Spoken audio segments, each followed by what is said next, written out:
வியூசெட் நேயர்கள் அனைவருக்கும் வணக்கம். விஜய், பவன் கல்யாண். ஆந்திராவில் பவன் கல்யாண், தமிழ்நாட்டுல விஜய். இவர்கள் இருவரினுடைய அரசியல் வருகையும் என்பது ஒப்பிட்டு பார்த்தல் என்பது மிக மிக மிக மிக அவசியம். ஏன்னா இங்க எப்படி விஜய் அவர்கள் சினிமாவில் உச்சத்துல இருந்தாரோ, அவர் சொல்ற மாதிரி உச்சத்துல இருந்தாரோ, அதே போலதான் பவன் கல்யாண் அவர்கள் ஆந்திராவிலையும் உச்சத்தில் இருந்தவர், உச்சம் தொட்டவர். புரியுதுங்களா? அங்க அவர் சூப்பர் ஸ்டார், இங்க விஜய் சூப்பர் ஸ்டார்னா அங்க பவன் கல்யாண் சூப்பர் ஸ்டார். அவரும் அரசியலுக்கு வந்தார், இவரும் அரசியலுக்கு வந்திருக்கிறார். அப்ப இருவருக்குமான ஒற்றுமைன்னு ஒண்ணு இருக்கு, இருவருக்குமான பாடம்னு ஒண்ணு இருக்கு. பவன் கல்யாணனுடைய அந்த ஹிஸ்டரிய விஜய் அவர்கள் ஒருவேளை திரும்பி பார்த்திருந்தார் என்றால், அவருடைய வரலாற்றை இவர் பின்பற்றி இருந்தார் என்றால், விஜய் அவர்கள் எடுக்கக்கூடிய முடிவு வேறாக இருந்திருக்கும். ஆனா இருவரினுடைய அரசியல் வாழ்க்கையும் ஒரே பாதையில போகக்கூடிய வண்டிதான். அதனால ஹிஸ்டரி இஸ் ரிப்பீட் அப்படின்னு சொல்லுவாங்க. வரலாற நம்முடைய எதிர்காலத்துல எந்த தவறுகளும் நடக்காம நாம தவறுகளை திருத்தி கொள்ளணும்னா கடந்த கால வரலாறுகளை நாம திரும்பி பார்க்கணும். அதை விஜய் அவர்கள் நிச்சயம் செய்வார்னு நான் நம்புறேன். அப்ப பவன் கல்யாணுக்கு என்ன நேர்ந்தது, விஜய்க்கும் அதே போலதான் நேர போகிறதா, அடுத்த பவன் கல்யாணாக விஜய் இருக்க போகிறாரா என்பதை பற்றி தான் ஆதாரபூர்வமாக ஒவ்வொரு புள்ளி விவரத்தோடு நாம் இந்த வீடியோவில் விரிவாக பார்க்க போகிறோம். இது வரைக்கும் நம்முடைய இந்த புதிய சேனலை நீங்க சப்ஸ்கிரைப் பண்ணாம இருந்திருந்தா மறக்காம சப்ஸ்கிரைப் பண்ணுங்க. அப்படியே பக்கத்தில் இருக்க அந்த பெல் சிம்பலையும் கிளிக் பண்ணிட்டீங்கன்னா நாம போடக்கூடிய வீடியோக்கள் உடனடியாக உங்களை வந்து சேரும். பவன் கல்யாண் அவர்கள் 2014 போது ஜனசேனா அப்படின்னு சொல்லிட்டு ஒரு கட்சியை ஆரம்பிக்கிறார். அந்த கட்சியை ஆரம்பித்த போது அவர் முதலாக தேர்தலில் போட்டியிடவில்லை. எப்படி 2014 கட்சி ஆரம்பிக்கும் போது முதலாக அந்த தேர்தலில் போட்டியிடவில்லை. அந்த தேர்தலில் போட்டியிடாமல் அப்பொழுது யாருக்காக பிரச்சாரம் செஞ்சாரு அப்படின்னாக்க, சந்திரபாபு நாயுடுக்காகவும் பிரதமர் மோடி அவர்களுக்காகவும் பிரச்சாரம் பண்ணாரு 2014 தேர்தல்ல. அப்ப ஒரு கட்சி தொடங்கின உடனே தேர்தலுக்கு வரவில்லை. அதே போலதான் 2024 கட்சி தொடங்கினாரு விஜய் அவர்கள். அதே மாதிரி 2014 பவன் கல்யாண், 2024 விஜய் அவர்கள். அவர் எப்படி அப்போது நடந்த தேர்தலில் அவர் பங்கேற்கவில்லையோ அதே போல 2024 நடந்த நாடாளுமன்ற தேர்தலிலும் விஜய் அவர்கள் பங்கேற்கவில்லை. எப்படி விஜய் அவர்கள் பங்கேற்கவில்லை, புறக்கணித்து விட்டார். எந்த ஆதரவு முடிவும் எடுக்கல. அவராவது மோடிக்கும் சந்திரபாபு நாயுடுக்கும் பிரச்சாரம் பண்ணாரு, இவர் எந்த முடிவும் எடுக்கவில்லை. சரிங்களா? அப்படியே இருக்கும்போது 2019 நடந்த தேர்தல்ல பவன் கல்யாண் அவர்கள் போட்டியிடுறார்.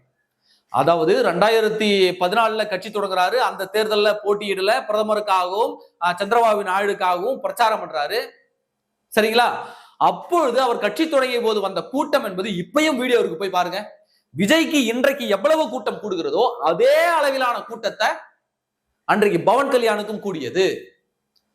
விஜய்க்கு கரூர்ல உயிரிழந்தது போலவே கிட்டத்தட்ட 18 பேரோ 19 பேரோ அந்த கூட்டத்துல பவன் கல்யாண் கூட்டத்திலும் உயிரிழந்தார்கள். இன்றைக்கும் இருக்கு இணையதளத்துல, போய் பாருங்க. பார்த்துட்டு கூட வந்து திரும்ப நம்ம வீடியோவை பாருங்க.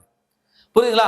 அப்புறம் 2019 தேர்தல்ல போட்டியிடுறார். 2014 போட்டியிடல, ஆனா 2019 தேர்தல்ல மீண்டும் போட்டியிடுகிறார் பவன் கல்யாண். இந்த முறை தனித்து போட்டி. எப்படி? இந்த முறை தனித்து போட்டி. தனித்து போட்டியிட்ட அவர் மட்டும் 2 இடங்கள்லயும் போட்டியிடுறார். முதல் தேர்தலை புறக்கணிச்சிட்டார். விஜயும் அவர் கட்சி தொடங்கின முதல் தேர்தலை புறக்கணிச்சிட்டார். 2002 தேர்தலில் பவன் கல்யாண் போட்டியிடுகிறார். அதே போல விஜய் அவர்களும் 2வது தேர்தலில் போட்டியிடுகிறார். பவன் கல்யாண் கூட்டத்திலும் உயிரிழப்புகள் ஏற்படுகிறது, விஜய் அவர்களுடைய கூட்டத்திலும் உயிரிழப்புகள் ஏற்படுகிறது. அதே போல 2019 தேர்தலில் அவர் போட்டியிடுறார். இப்ப 2026 தேர்தலில் விஜய் அவர்கள் போட்டியிடுறார். அப்பவும் அவர் தனித்து போட்டிட்டார். விஜயும் இப்ப தனித்து போட்டியிடுகிறார். கூட்டணி கிடையாதுங்க அப்படின்னு தனிச்சு போட்டுறார். அப்படி 2019 தனிச்சு அவர் போட்டியிடும் பொழுது 2 தொகுதிகளில் போட்டியிடுறார் பவன் கல்யாண். இன்னைக்கு எப்படி விஜய் அவர்கள் வந்து பெரம்பூர்லயும் திருச்சி கிழக்குலையும் போட்டிடுறாரோ அதே போல அன்றைக்கு பவன் கல்யாண் 2 தொகுதிகளில் போட்டியிடுறார். அந்த 2 தொகுதிகளிலுமே தோல்வி அடைகிறார். கிட்டத்தட்ட 16,000 வாக்கு வித்தியாசத்துல தோல்வி அடைகிறார். ஒரு ஸ்டாரு அவ்வளவு பெரிய கூட்டம் கூடுகிறது, 2 தொகுதியில போட்டிடுறாரு. விஜய் இன்னைக்கு 2 தொகுதியில போட்டிடுறாரு. அன்னைக்கு பவன் கல்யாண் 2 தொகுதிகளிலுமே படுதோல்வியை சந்திக்கிறார். படுதோல்வி. அந்த மக்கள் அவர்களை தோற்கடிக்கிறாங்க.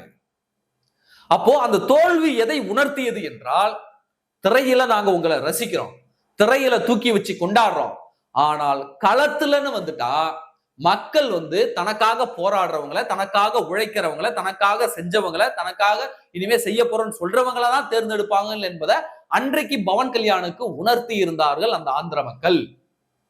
புரியுதுங்களா? அப்ப படுதோல்வி, போட்டியிட்ட 2 தொகுதியிலுமே படுதோல்வி. இப்போ 2026 விஜய்க்கு என்ன நடக்க போறதுன்னு மே 4க்கு பிறகு தெரியும். அதன் பிறகு பவன் கல்யாண் என்ன பண்றாருனாக்க 2024 தேர்தல்ல அவரு அந்த ரிஸ்கை எடுக்க விரும்பல. ஏன்னா கடந்த 2 தேர்தலையும் அவருக்கு ஒரு விஷயம் புரிஞ்சிருச்சு. ரசிகர்களை மட்டும் நம்பி நாம களத்துல இறங்கிட முடியாது. பூத் லெவல்ல அடிப்படை கட்டமைப்பு வசதி இருந்தால் மட்டும்தான் ஒரு கட்சியால அடிப்படை அடிமட்ட கிராமம் வரைக்கும் உள்ள புகுந்து அந்த மக்களுக்கு தன்னுடைய பற்றி எதிர்த்து சொல்ல முடியும், தன்னுடைய கட்சியை பத்தி தன்னுடைய கொள்கையை பத்தி எடுத்து சொல்ல முடியும். அந்த பூத் லெவல்ல ஆட்கள் இருக்கும் பொழுதுதான் அவர்கள் மக்களை பிரெயின் வாஷ் பண்ண முடியும், மக்களை கேன் வாஷ் பண்ண முடியும், அவர்கள்ட்ட பிரச்சாரத்தை எடுத்து செல்ல முடியும், அந்த ரசிகர்களை வாக்குகளாக மாற்ற முடியும். அப்ப அந்த கட்டமைப்பு வசதி அப்போது பவன் கல்யாணிடம் இல்லை. 2014 சரி, 2019 தேர்தலையும் சரி. 2019 தேர்தலில் அவர் தோல்வி அடைந்தவுடன் அவர் அடுத்த 5 ஆண்டுகள் அவர் சினிமாவுக்கு போயிடுவாங்கன்னு எல்லாரும் சொன்னாங்க. ஆனா அவர் சினிமாவுக்கு போகல. களத்துல இறங்கி 5 ஆண்டு காலம் உழைத்ததன் விளைவு 2024ல அந்த இது சந்திரபாபு நாயுடு அப்புறம் இவரு பிரதமர் மோடி இவர்கள் தலைமையிலான கூட்டணியில போய் சேர்றாரு. அதுவரை தனித்து போட்டி என்று 10 வருஷமா நினைச்சுக்கிட்டு இருந்தார்ல, தனிச்சு போட்டியெல்லாம் எவனாலையும் வெல்ல முடியாது, சினிமா வேற அரசியல் வேற அவர் உணர்ந்து கொண்டதால் அவரு கூட்டணிக்கு போகிறார். 2024ல 21 இடங்கள் வாங்குறாரு. 21 இடங்கள்லயும் வெற்றி பெறுகிறார் அந்த கூட்டணியில. இன்றைக்கு ஆந்திராவினுடைய துணை முதலமைச்சர்கள் ஒருவராக இருக்கிறார். ஊரக வளர்ச்சி பஞ்சாயத்து ராஜ் துறையினுடைய அமைச்சராக இருக்கிறார். இப்ப கட்சியை வளர்த்துக்கிட்டு இருக்கிறார். கட்சியுடைய அடிப்படை கட்டமைப்பு வசதிகளை இப்ப மேம்படுத்திருக்கிறார். இப்ப அடுத்த தேர்தல்ல அவர் தனித்து போட்டி என்ற முடிவை அவர் எடுக்க வாய்ப்பு இருக்கு. அப்படி அவர் எடுக்கும் பொழுது மக்கள் அவர்களை நம்புவார்கள். கடந்த 10 ஆண்டு காலம் அவரை நம்பல. 2024 கூட்டணி வச்சு 21 எம்எல்ஏக்களை பெறுகிறாரு, துணை முதலமைச்சராக ஆகிறாரு. இப்ப அடிப்படை கட்டமைப்பு அவருடைய கட்சியினுடைய கட்டமைப்புகளை கட்டமைக்கிறாரு, வலுப்படுத்திட்டு வர்றாரு. அடுத்த தேர்தல் அவர் தனிச்சு நின்றார்னா ஒருவேளை எதிர்கட்சி தலைவராக கூட வரலாம், அதற்கு அடுத்து முதலமைச்சராக கூட வரலாம். இப்படிதான் எடுத்தோடனே நான் போயிட்டு சிஎம் சீட் எல்லாம் உட்காருவோம்னா மக்கள் ஏத்துக்க மாட்டாங்க. இவ்வளவு நாள் எங்கேயோ கடந்துட்டு வந்தா இப்ப திடீர்னு நான் தான் சிஎம், நான் தான் உங்களை ஆள போறேன், நான் உனக்கு ஓட்டு போடணுமான்னு கேட்பானா கேட்க மாட்டானா மக்கள்? சொல்லுங்க பாப்போம். அப்போ பவன் கல்யாணுடைய வளர்ச்சியை பாருங்க. அவர் ஒரு கலை யதார்த்தத்தை உணர்ந்து 10 ஆண்டு காலமாக தனித்துதான் போட்டி அப்படின்னாரு. முதல் தேர்தலில் போட்டியிடல, 2வது தேர்தலில் தனித்து போட்டியிட்டு படுதோல்வியை சந்திக்கிறார். போட்டியிட்ட 2 தேர்தலுமே தோல்வி அடைகிறார். அப்புறம் அடுத்த 5 ஆண்டு காலம் கட்சிக்காக உழைக்கிறார், கட்சியை வளர்ச்சி பாதையில கொண்டு போறாரு, தொடர்ந்து அரசியல் களத்திலேயே இருக்கிறாரு, மீண்டும் கூட்டணி வைக்கிறார், 21 இடங்கள் வாங்குறார், 21 இடங்களையும் 100% வெற்றியை பதிவு செய்கிறார். இப்ப துணை முதலமைச்சராக இருக்கிறார். இதுதான் ஒரு தலைவருடைய வளர்ச்சி படி. மக்கள் எடுத்த உடனே உனக்குதான் ஓட்டு, வா உட்காரு, என்ன ஆளு அப்படின்னு சொல்லிடுவாங்களா? அப்ப இத்தனை ஆண்டு காலம் இவர்களுக்காக உழைத்தவர்களை மக்கள் கைவிட்டு விடுவாங்களா? அவ்வளவு நன்றி கெட்டவர்களா என்பதை நீங்கள் உணர்ந்து கொள்ள வேண்டும். அப்ப விஜய் அவர்கள் அவர் கட்சி ஆரம்பித்த அடுத்த தேர்தலில் அவர் போட்டியிடவில்லை. இதற்கு அடுத்த தேர்தலில் தனித்துதான் போட்டியிடுறாரு. பவன் கல்யாண் மாதிரியே 2 தொகுதியிலையும் போட்டியிடுறாரு. ஒருவேளை பெரம்பூர்ல விஜய் வெற்றி பெறலாம், ஆனால் கிழக்குல வாய்ப்பு இல்லைன்னு தகவல் வருது. ஒருவேளை பெரம்பூர்லயே கூட அவர் தோற்பதற்கான வாய்ப்புகளும் இருக்கிறது. புரியுதுங்களா? அப்போ விஜய் அவர்கள் தன்னுடைய அடிப்படை கட்டமைப்பு வசதியை எப்படி பவன் கல்யாண் அவர்கள் அந்த வலுப்படுத்தாமல் வைத்திருந்தாரோ அதே போலதான் இப்பவும். ஏன்னா அந்த சிட்டி சைடுல கொஞ்சம் ஆதரவு இருக்கிறது. ஆனால் கிராமப்புறங்கள்ல இப்ப வரைக்கும் ஏடிஎம்கேவா டிஎம்கேவா என்ற ஒரு டஃப் ஃபைட் தான் இருக்கு. அதுக்கு ஒரு உதாரணத்தை சொல்றேனே. இப்போ ஒரு பூத் லெவல் ஏஜென்ட்ஸ் எல்லாம் இருப்பாங்க, சரிங்களா? இப்போ ஓட்டு போடுற அன்னைக்கு நீங்க எல்லாரும் பார்த்திருப்பீங்க, இந்த பக்கம் திமுக ஆளுங்க அவங்க கட்சியினுடைய கிளைக்கழக செயலாளர் முக்கியமான நபர்லாம் ஒரு இடத்துல டென்ட் போட்டு உட்கார்ந்து இருப்பாங்க. அதிமுக அவங்க கட்சி நிர்வாகிகள் டென்ட் போட்டு உட்கார்ந்து இருப்பாங்க. அந்தாண்ட விஜய் கட்சி நிர்வாகிகள் டென்ட் போட்டு உட்கார்ந்து இருப்பாங்க. அப்போ அந்த வழியா போறக்கூடிய மக்கள் பல ஆண்டுகளாக இவர்களை பார்த்தவங்க, இவங்களுக்கு ஒரு பிரச்சனைன்னும் போது அந்த கட்சிக்காரன் போய் நின்று இருப்பாங்க. அந்த கட்சிக்காரன் ஏதாவது செஞ்சு கொடுத்துருப்பான், அவர்களை கிராஸ் பண்ணி போவாங்க. விஜய் கட்சியினரையும் கிராஸ் பண்ணி போவாங்க. அப்ப 2 பேருமே வணக்கம் சொல்லி 3 பேருமே சொல்லிதான் அனுப்புவாங்க, எங்களுக்கு ஓட்டு போடுன்னு கேட்டுதான் அனுப்புவாங்க. அங்க பட்டனை அழுத்த போகும்போது அவன் என்ன யோசிப்பானா, அல்லது அந்த லைன்ல நிக்கும் போது அவன் என்ன யோசிப்பானா, திமுக நமக்கு அப்ப அந்த திமுக நிர்வாகி உள்ளூர் ஆளு முகத்தை பார்ப்பாங்க. அதனாலதான் உள்ளூர் நிர்வாகி அந்த இடத்துல போய் நிக்கிறது. இப்ப கோவிந்தசாமி அண்ணா நமக்கு இவ்வளவு பண்ணிருக்காரு, கோவிந்தசாமி அண்ணா ஒரு ஆபத்துன்னு போய் நிக்கும் போது போய் நின்னாரு, காசு வேற கொடுத்துருக்காரு, ஆனா அவருக்கே போட்டோன்னு மாத்தி குத்திட்டு வந்துருவாங்க. இப்ப அதிமுக சார்பில் ஒரு லட்சுமணன் அப்படின்னு ஒருத்தர் நிக்கிறாருன்னு வச்சுங்களேன், லட்சுமணன் நம்ம போய் நின்னோம், இந்த உதவி அன்னைக்கு பண்ணாருப்பா, இப்ப நம்ம கிட்ட ஓட்டு கேட்கிறாரு, அவருக்காக போடுவோம். இந்த மனப்பான்மை கிராமப்புறங்கள்ல இன்னைக்கும் இருக்கு, நகர்ப்புறங்கள்ல நான் சொல்லல. அப்ப அடிமட்ட கிராமப்புறம் வரைக்கும் இந்த ஒரு கட்சியானது வளர்ந்து அந்த மக்களுக்கு அந்த நிர்வாகிகளுடன் ஒரு இன்டராக்ஷன் ஏற்பட்டு அந்த நிர்வாகி அந்த மக்களுடன் பழகும் போது அது ஓட்டா கன்வெர்ட் ஆகும். விஜய் என்ற ஒற்றை நபரை மட்டும் வைத்து கொண்டு நீ அங்க போயிட்டு கேட்கறது என்றது வந்து எந்த விதத்திலும் கன்வெர்ட் ஆகாது. இப்போ கள்ளக்குறிச்சி மாவட்டத்துல குமரகுரை நிறுத்துங்க, விஜய் கட்சி ஒரு வேட்பாளர் நிறுத்துங்க, திமுக சார்பில் ஒரு ஆளை நிறுத்துங்க, இவங்க 3 பேர்ல யாருக்கு மக்கள் ஓட்டு போடாம குமரகுருக்கு அழுத்திட்டு போயிட்டே இருப்பாங்க, அல்லது திமுக வேட்பாளருக்கு அழுத்திட்டு போயிட்டே இருப்பாங்க. ஏன்னாக்கா அவங்க அந்த ஃபீல்ட்ல உட்காந்து ஒவ்வொரு ஊரிலையும் வாழ்வோ கல்யாணமோ காது குத்தோ சாவோ போய் இப்ப அட்டன் பண்ணிட்டு அந்த மக்களை பார்த்துட்டு வருவாங்க, அது பதிவாகிக்கிட்டே இருக்கும். அப்ப அங்க போய் குமரகுரு மூஞ்சிக்கு ஓட்டு போடுவியா அப்படின்னு பார்த்தா குமரகுரு மூஞ்சிக்கு தான் ஓட்டு போடுவாங்க. விஜய் கட்சியிலிருந்து புதிய வேட்பாளர் அங்க ஓட்டு போட மாட்டாங்க. இது கிராமப்புறங்கள் அளவில் இருக்கக்கூடிய ஒரு பிரச்சனை. அந்த ஸ்ட்ரகிள்ஸை இன்னைக்கு விஜய் அவர்கள் எதிர்கொண்டு வருகிறார். ஒருவேளை விஜய் அவர்கள் வந்து 2 தொகுதியில போட்டிடுறாருங்க, 2 தொகுதியிலுமே படுதோல்வி அடைந்தால் என்னவாகும்? வாட் நெக்ஸ்ட் சொல்லுங்க பாப்போம். மீண்டும் சினிமாவுக்கு அவர் ஒருவேளை போயிட்டார்னா அவருடைய அரசியல் வாழ்க்கை முடிந்தது. ஒருவேளை இல்ல என்ன நடந்தாலும் பரவாயில்ல, நான் இந்த மக்கள் என்ன மீண்டும் ஜெயிக்க வைப்பாங்க, இந்த தோல்வியை கண்டு நான் பயப்பட மாட்டேங்க, நான் போட்டிடுறேங்க அப்படின்னு சொல்லி மீண்டும் நான் அரசியல தான் இருப்பேன்னு இந்த தோல்வி அடைந்தாலும் 2 தேர்தலில் தோல்வி அடைந்தாலும் மீண்டும் 5 ஆண்டு காலம் உழைத்தார் என்றால் இந்த மக்கள் அவரை நம்புவாங்க. ஒருவேளை உடனே தோற்றவுடன் சினிமாவுக்கு போயிட்டாருன்னா இந்த மக்கள் அரசியல்ல இவர் மறந்துட வேண்டியதான், இவரையும் மக்கள் வந்து அரசியல்ல மறந்துடுவாங்க. அப்போ வெற்றியோ தோல்வியோ தொடர்ந்து களத்துல நிக்கணும், மக்களுக்காக நிக்கணும், மக்களுக்காக குரல் கொடுக்கணும்னா மக்கள் எதிர்பார்ப்பாங்க. அது மட்டும் இல்லாம 2 தொகுதியிலும் ஒருவேளை இவர் தோற்றால் மிகப்பெரிய பின்னடைவை சந்திக்கும். என்னவோ உச்சத்துல இருந்தீங்கன்னு சொன்னீங்க, ஸ்டார் கேண்டிடேட்னு சொன்னீங்க, கோடிகளை விட்டுட்டு வரேன்னு சொன்னீங்க, 40% 30% ஓட்டு வாங்குறேன்னு சொன்னீங்க, ஆட்சியை பிடிக்க போறேன்னு சொன்னீங்க, என்ன 2 தொகுதியிலும் தோத்துட்ட அப்படின்ற ஒரு நெகட்டிவ் பிம்பம் வந்து கட்டமைக்க ஆரம்பிச்சிடும். அது மிகப்பெரிய வீழ்ச்சியினுடைய அறிகுறியா ஆகிடும். அப்போ இந்த மக்கள் மத்தியில அது என்னவாக ப்ரொஜெக்ட் ஆகும், அடுத்தடுத்த தேர்தலில் அது என்னவாக அஃபெக்ட் ஆகும்ன்றதை நம்ம பொறுத்திருந்து தான் பார்க்கணும். ஆக விஜய் என்பவர் வந்து இந்த தேர்தலுக்கு பிறகு உணர்ந்து கொள்வார், கூட்டணி இல்லாமல் ஆட்சி அமைக்க முடியாது அப்படின்னு சொல்லிட்டு. பவன் கல்யாண் எப்படி 2019 தேர்தலில் பாடம் கற்றுக்கொண்டு 2024 தேர்தலில் கூட்டணி அமைச்சாரோ அதே போல விஜய் அவர்கள் 2026 இந்த தேர்தலில் பாடம் கற்றுக்கொண்டு அதன் பிறகு 2031 நடக்கக்கூடிய தேர்தலில் கூட்டணிக்கு வருவார். நான் சொல்றேன், நீங்க வேணா பாத்துக்கோங்க.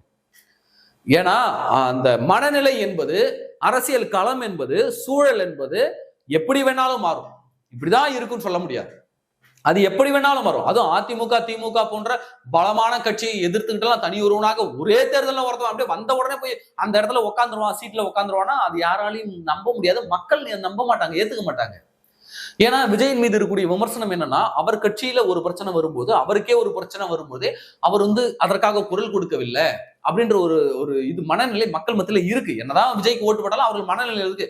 உன்னை பார்க்க வந்து 41 பேர் செத்தாங்க, அவனை போய் பார்க்கலையா, அவங்களுக்காக நிக்கலையா, உன் படம் பிரச்சனை வந்துச்சு அதுக்காக கூட நீ யாரையும் எடுத்து கேள்வி கேட்கலையா அப்படின்ற ஒரு இது ஆழ் மனதில் இருக்கு.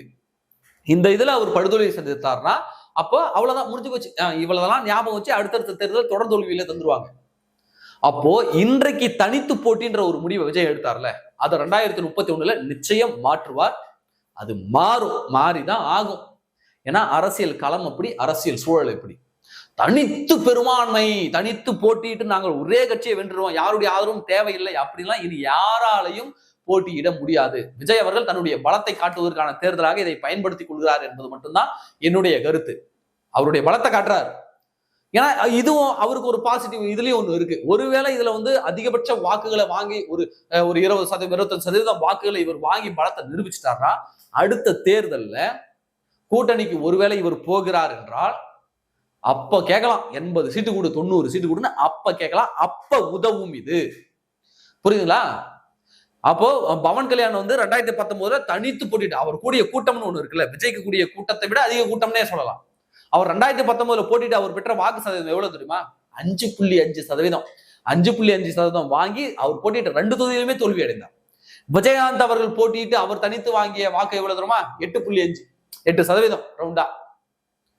இவ்வளவுதான். இங்க தமிழ்நாடாக இருக்கட்டும், ஆந்திராவாக இருக்கட்டும், புதிதாக வரக்கூடிய நடிகர்கள், திரைபிம்பம் இருக்கவர்களுடைய வாக்கு சதவிகிதம் என்பது 12 to 8 விஜயகாந்தருடைய பேசி 5% வச்சுக்கலாமே. பவன் கல்யாண் வந்து 5% 15% இதுக்குள்ளதான் அப்படின்னு நம்ம கடந்த கால வரலாறுகள் இருக்கு.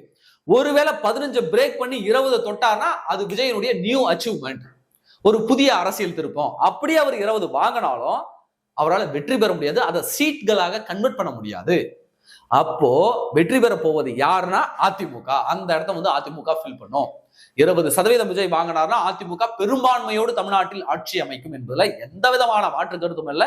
ஏனென்றால் விஜய் அவர்கள் பிரிக்கக்கூடிய வாக்கு என்பது திமுகவினுடைய வாக்கு, திமுகவினுடைய ஆதரவு வாக்கு, இஸ்லாமிய கிறித்துவ பட்டியலின சமூக மக்களுடைய வாக்குகள். இந்த வாக்குகள் கடந்த தேர்தலில் திமுகவுக்கு விழுந்த வாக்குகள். இதைத்தான் விஜய் அவர்கள் பிரிக்கிறார். அப்ப அதிமுகவுக்கு எந்த லாஸும் கிடையாது. புதிய வரவுகளான புதிய வாக்காளர்களுடைய வாக்குகள் தான் பிரிக்கிறாரு. அப்ப அந்த வாக்குகள் எந்த விதத்திலையுமே அதிமுகவை டிஸ்டர்ப் பண்ணல. அப்போ விஜய் அவர்கள் எடுத்திருக்கக்கூடிய இந்த முடிவு என்பது அதிமுகவுக்கு சாதகமானது. அதிமுக தான் ஆட்சி அமைக்க போகிறது. நம்ம பொறுத்திருந்தா பார்க்கணும். 2026 தேர்தலுக்கு பிறகு விஜயனுடைய மே 4க்கு பிறகு விஜயனுடைய நிலை என்ன? மீண்டும் சினிமா நடிக்க போவாரா? ஒருவேளை சினிமா நடிக்க போனார் அரசியல் வாழ்க்கையை அவர் தலைமுடிக்க விட வேண்டியதான். பவன் கல்யாண் போன்று தொடர்ச்சியாக அரசியல் களத்தில் நின்று போராடினார் என்றால் அடுத்து வரக்கூடிய சட்டமன்ற தேர்தல் வேணா மிக பிரகாசமான வாய்ப்பு விஜய் அவர்களுக்கு இருக்கிறது. இல்லை என்றால் அப்படியே ஊத்தி மூடிட்டு கட்சியை மூடிட்டு ஒழுங்கா சினிமாவில தான் போய் நடிக்கணும் அவர்கள். நாம பொறுத்துதான் பார்க்கணும். மே 4க்கு பிறகு அவர் 2 தொகுதியிலுமே தோற்றார் என்றால் அது மிகப்பெரிய பாதிப்பை தாவேகா கட்சியில் ஏற்படுத்தும். சினிமாவுக்கு போனார்னா அவ்வளவுதான், தாவேகா கட்சியை தூண்டி தோண்டி புதைச்சிட வேண்டியதுதான்.